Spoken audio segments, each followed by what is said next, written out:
The hall grew quiet as everyone waited for Krishna to speak. Finally, Sri Krishna stood and said, "It is no secret that the Pandavas were wronged in the game of dice.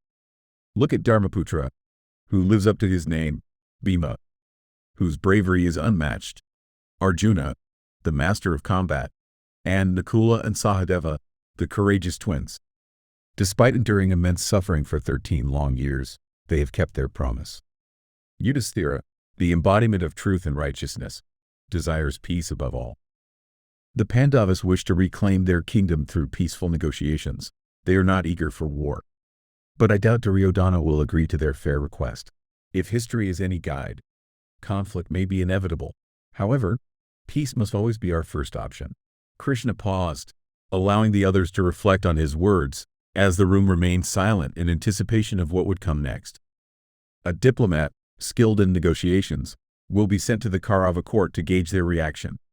Next, Balarama spoke up. "I want to start by saying that I support a peaceful solution. War only brings more problems than it solves. It won't just be a family dispute, but a war that will sweep across all of India, from the Himalayas to the southern tip of Kanyakumari. It will cause immense suffering for countless people. If we can find a peaceful way to settle this, it will benefit both Dharmaputra and Duryodhana, as well as the people at large. I don't want to get into the details of who's right or wrong. Both sides have valid arguments, and it's hard to say if the Pandavas have a guaranteed right to their land. It's a complex issue, but with good intentions on both sides, I believe it can be resolved without violence." However, Satyaki, from the Yadava family, didn't agree with Balarama's neutral stance. He angrily responded, "Balarama is just playing with words. First, Dharmaputra was deceived by Sakuni in the dice game. How can we let the thief keep what he stole? Second, the Pandavas have already fulfilled their promise and deserve their land back. Third, no law or tradition can excuse the humiliation Draupadi suffered. And finally, the Kauravas have no right to enjoy the Pandavas' land, as they never won it in battle. These insolent Kauravas must be punished in war. Peace talks are pointless and just waste time. The war should have happened already." Drupada was thrilled by Satyaki's bold stance. He said, "I agree with everything Satyaki has said. War is unavoidable. Duryodhana is stubborn and won't listen to reason. However, as Balarama suggested, we should try one last time for a peaceful solution. Our priest is a wise and skilled man. I have no problem sending him as our messenger to the Kaurava court. Let Yudhisthira guide him on how to approach Bhishma, Drona, and Dhritarashtra, and what messages to deliver."